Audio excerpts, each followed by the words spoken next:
네, 이어서 우리가 플랫폼 권력과 정치의 책임. 이 대표님은 각 한나라당 뉴미디어 위원장을 지어낸 바 있다고 제가 들었는데요.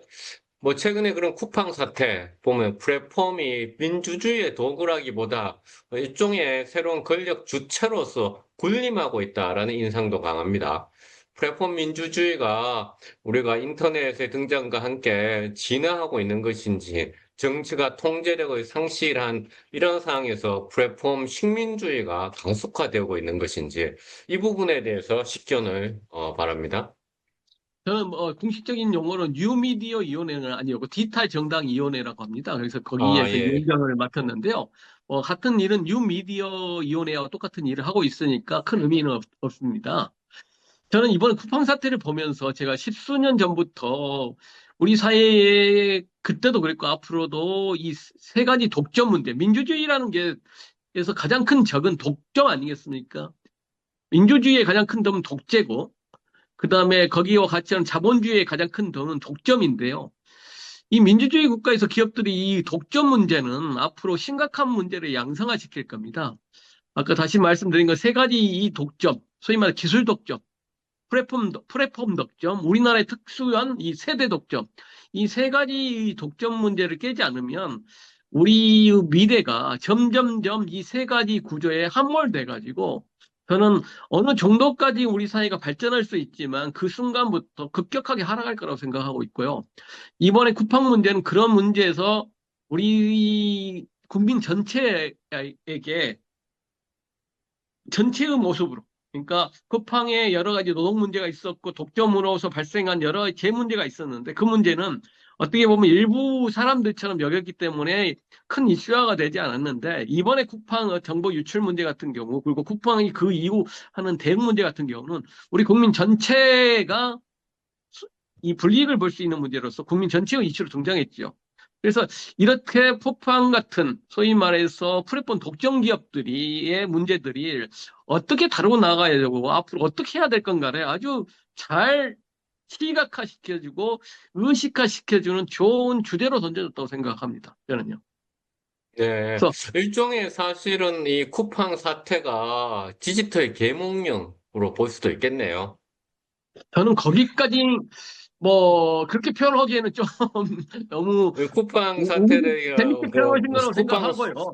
쿠팡 사태로 많은 국민들이 플랫폼이 우리들의 새로운 권력의 어떤 주체로서 우리들을 식민화하고 있다라는 것을 깨닫게 되는 그러한 계몽의 어떤 사건이 되지 않았을까. 그러니까 나는 예. 신민화까지는 갈 건가? 플랫폼이 신민화. 그 단어는 이제 뭐 앞으로 진행돼봐야 알겠고 너무 정치적이고 너무 깊숙하게 표현했다고 생각하니까 거부감도 있을 수 있는데 그래서 만약 어떤 플랫폼 독점들이 어떤 현상을 일으키냐면 우리가 과학기술을 발전시키고 우리가 과학기술을 엄청난 돈을 들여서 수십 년 동안 만들어내는 이유는 편리를 위한 거 아니겠습니까? 편안하고 빠르게 이 어떤 이익을 얻기 위한 거죠.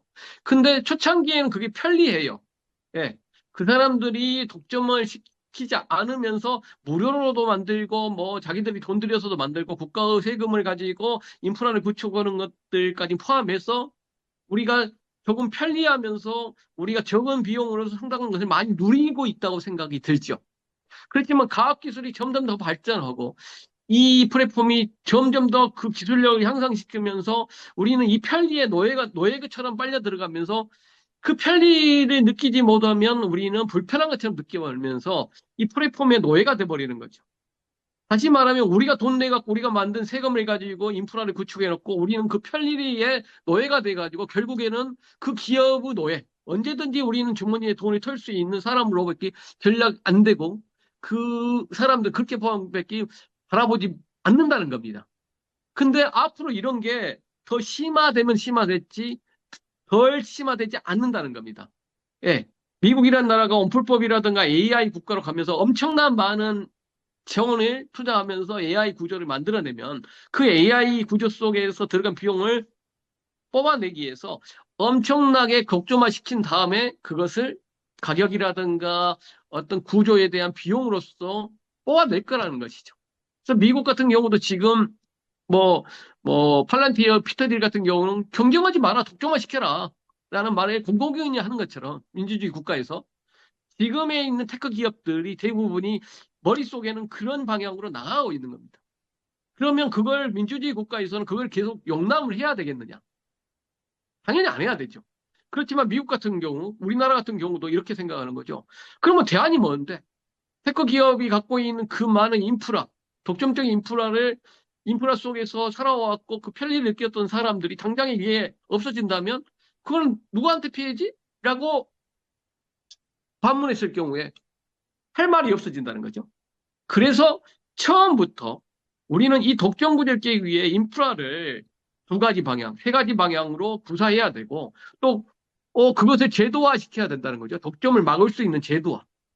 그 독점을 막을 수 있는 제도화가 그러면 기술 발전에 저하지 않느냐라고 생각하고 그것을 끊임없이 이슈화 시키려고 하는 게 테크 기업들이죠. 근데 네, 뭐 피터 틸의 경쟁에서 독점하라라는 그런 측면도 말씀을 해주셨는데, 그럼 과거 한나라당의 디지털 정당 위원장을 하셨던 그 시대하고 비교를 해본다면 어떻게 평가를 할 수 있을까요? 그때 시절은 어땠나요? 그때가 몇 년도였나요, 혹시? 과거의 디지털 정당 이런 위원장을? 제가 2008년도에 디지털 정당을 해가지고 2012년도에 이제 디지털 정당 위원장을 사임하고 나왔는데요.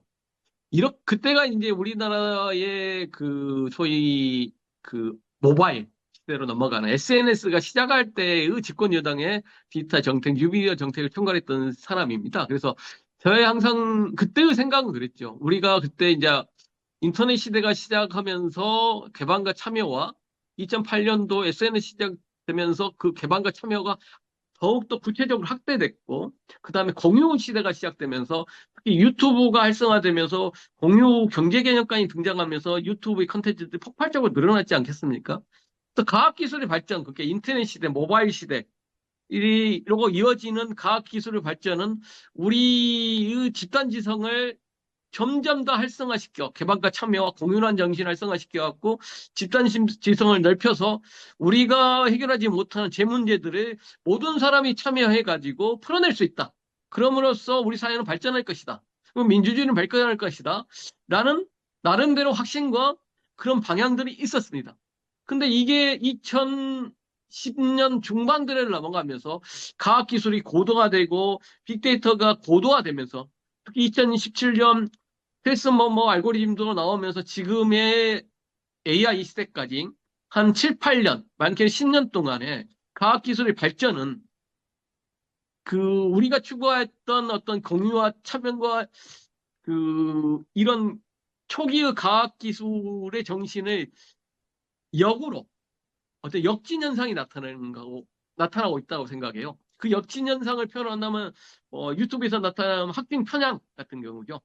그러니까 처음에 과학기술 발전은 우리가 집단지성 발전으로 과학기술이 더 집단지성을 활성화시키면서 과학기술과 어떤 집단지성이 결부되면서 우리 사회를 발전을 시켰다면 지금의 시대에는 과학기술 발전을 통해서 확진 편향의 심화와 이 심화가 우리 사회의 충돌과 서로 갈등으로 만들고 있다는 겁니다. 이 갈등의 양상 속에서 기업들은 독점화시키고 이 독점을 구체화시키고 견고화시키고 있다는 거죠. 그래서 이 독점이 예전 같은 경우 공유라든가 참여와 개방과 참여의 정신이 이 강범위하게 논의되고 그 속에서 집단지성이 발등한 2000년 초반, 2000년, 10년대까지는 아마 이런 독점 기업들이 많이 그렇게 발전하지 못했어요. 그리고 사회 전체를 지배하지 못했습니다. 예, 할 수가 없었고 지배하더라도 그것을 국민 전체가 금방 깨트려 버렸기 때문에. 근데 이번에 쿠팡 사태는 다시 말하면 학ting 편향의 어떤 알고리즘과 과학기술 발전 속에서 학ting 편향이 확대된 이 경관 틀 속에서 거기에다가 쿠팡이라는 독점 기업들이 나타났기 때문에 이 독점에 대한 문제를 국민 전체가 피해를 봄에도 불구하고 쉽게 깨뜨리지 못하고 있는 구조가 만들어지고 있다는 겁니다. 그래서 앞으로 이런 문제들이 더욱더 심각하게 나타날 거고 깨기 힘든 구조가 만들어질 가능성이 높다는 거죠. 네, 예, 김성훈 대표님은 과거 한나라당, 예, 그러니까 2008년부터 지금 디지털 정당 위원장을 맡으셔가지고, 그 당시에 이제 여건이었죠? 그 당시에 여건에서, 이러한 그 인터넷과 소셜미디어 정책이라든가 이런 것을 상당히 그 실무진에서 총괄을 이제 하셨는데, 그런 입장에서 볼게 지금 최근에 빅데이터와 AI로 연결이 되면서 이러한 기술이 훨씬 더, 많은 사람들한테 영향력을 미치고 있고, 사람들은 또 그런 기술로 인해 가지고 뭐냐 학증 편향 같은 거에 빠지면서 민주주의가 위협받고 있다라는 그런 말씀을 이제 강조해서